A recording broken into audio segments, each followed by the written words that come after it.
Hai guys, Assalamualaikum dan selamat datang ke YouTube channel Taeku. Okey, tahun ni aku perasan kita susah sikit nak cari phone harga yang murah-murah. Ialah kan harga barang makin naik dan nasi ayam pun dah RM7.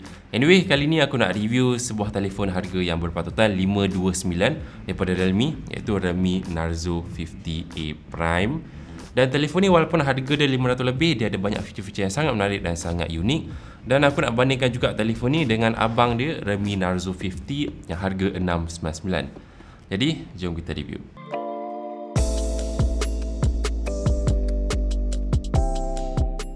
Alright, pertama kali aku unbox Realme Narzo 50A Prime ni, aku rasa telefon ni tak nampak macam phone harga RM500 langsung. Phone ni gunakan rekaan bersegi dengan rangka yang rata dan kamera modul dia memang nampak mahal dengan warna silver pada sekeliling dia.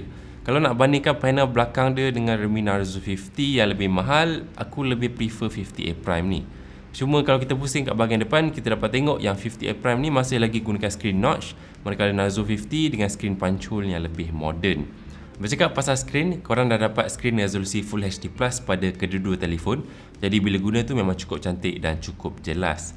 Narzo 50A Prime ni gunakan screen size 6.6 inci LCD dengan refresh rate 60Hz dan touch template rate 180Hz. Manakala Narzo 50 datang dengan saiz yang sama 6.6 inci LCD dengan refresh rate yang lebih tinggi 120Hz dan touch template rate 180Hz. Jadi bila korang swipe Narzo 50 rasa lebih lancar. Satu feature yang menarik yang hanya ada pada 50A Prime adalah auto resolution. Dia boleh turunkan resolusi skrin dia waktu gaming untuk jimatkan bateri dan kurangkan panas. Nice. Dan peak brightness untuk Narzo 50A Prime ni walaupun harga 500 lebih, dia dah sampai 600 nits. Jadi korang akan masih dapat tengok dengan jelas walaupun guna bawah cahaya matahari. Okey, untuk kamera pula, Narzo 50A Prime ni datang dengan kamera utama 50MP, kamera makro 2MP dan depth sensor 2MP. Sama sebiji macam Narzo 50, cuma bezanya adalah kamera pada bahagian depan. Kamera selfie Narzo 50A Prime ni 8MP sahaja, manakala Narzo 50 dengan 16MP. Untuk video, kedua-dua telefon dapat rekod video resolution yang sama iaitu 1080p 30 frame per second. Dan ini adalah contoh gambar yang aku ambil daripada kedua-dua telefon.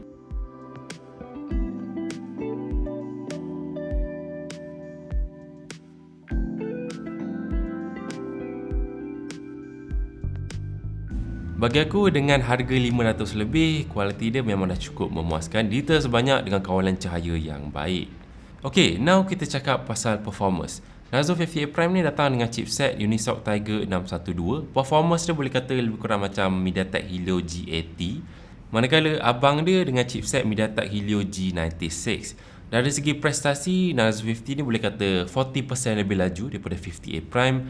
Tapi jangan salah faham, 50A Prime ni pun dah cukup sedap untuk kegunaan. Setakat untuk media sosial tu memang tak ada masalah. Senang cerita, kalau korang selalu main game, boleh tengok Realme Narzo 50. Tapi kalau biasa-biasa game sikit-sikit, 50A Prime memang dah cukup baik. Dari segi RAM pula, 50A Prime ni datang dengan RAM 4GB, manakala Narzo 50 ada pilihan sampai 6GB plus virtual RAM 5GB. Okey, untuk bateri pula, kedua-dua telefon memang tahan lama, saiz 5000mAh. Bateri besar macam ni korang dapat tahan dalam 2 hari penggunaan kalau jarang guna. Narzo 50A Prime ni support fast charging 18W, manakala abang dia 33W. Full charge untuk Narzo 50A Prime ambil masa dalam 2 jam 15 minit, manakala Narzo 50 dalam 1 jam 15 minit. Kedua-dua telefon ni juga gunakan sensor cap jari sisi atas butang kuasa. Personally, aku lebih suka guna pada Narzo 50A Prime sebab dia punya rangka dia rata, jadi bila letak jari tu rasa lebih selesa. Anyway, dari segi kelajuan, dua-dua cukup laju dan dua-dua telefon ni juga masih lagi ada bicu audio 3.5mm untuk yang masih lagi gunakan earphone berwayar. Dari segi software ada beza sikit. Realme Narzo 50A Prime ni datang dengan software Realme UI R Edition atas Android 11, manakala Realme Narzo 50 dengan Realme UI 2.0 atas Android 11. Realme UI R Edition ni dia special sikit, selalunya ada pada phone budget Realme, dan apa yang bestnya adalah setting pada phone lebih simple dan sangat mudah nak guna.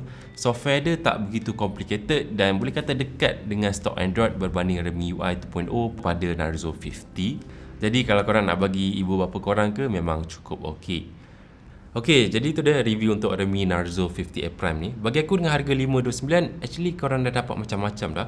Screen Full HD+, bateri besar, performance cukup okey, kamera yang cukup cantik dengan harga dia.